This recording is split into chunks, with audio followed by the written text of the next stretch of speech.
Për 3 net me radhë, skena e teatrit Mexheni kishte kryefjalë të saj zërat e bukur të fëmijëve përmes gjysmë finaleve të bilbilave të vegjël të Shkodrës këndojnë, që si vjet kremton jubileun e 30, të ndarë sipas grup moshave, 82 fëmijë u prezantuan përpara jurisë profesioniste, ku janë përzgjedhur zërat më të mirë që do të prekin finalen e madhe në datat 8 dhe 10 prill. Në 3 gjysmë finale e parë në grup moshën e parë ka pas 35 fëmijë.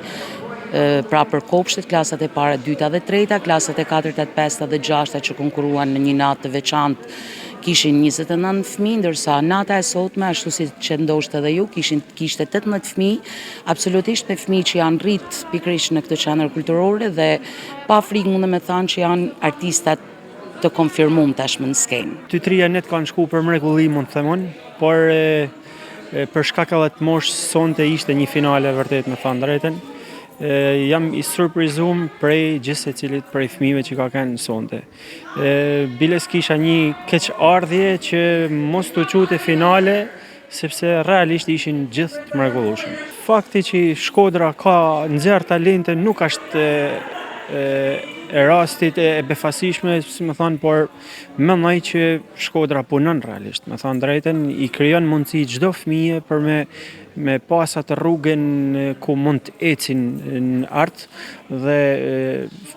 një fëmijë i talentuar kur fillon qysh në kopsht, që është merit e qendrës kulturore, me thonë drejten, s'ka se si në klasë 9 mos jetë gati për të garuar në gjitha skenat marrë shqiptarës, me thonë, por edhe për te Shqipnisë me fjalë. Surprizat nuk do të mungojnë në netet finale, ndërsa si vjet ky edicion ka patur risitë e tij. Ne këtë vit kena dhe 30 vjetorin, është një peshë madhe, është një histori në vedi kjo finale për ne, ose ma mirë me thanë 2 finale, sepse do t'jena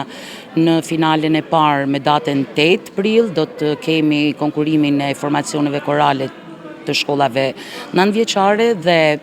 risi mund e me thanë, kemi apliku këngën qytetare tek fëmijët. Për me i ba fëmijët me afru ma tepër të tradita, të trashëgimia kulturore, ku ka ma bukur se kënga qytetare. Ndërsa finalja e dytë, data 10 prill, sigurisht do t'jetë me ma të mirë të këtyne 3 gjysmëfinaleve.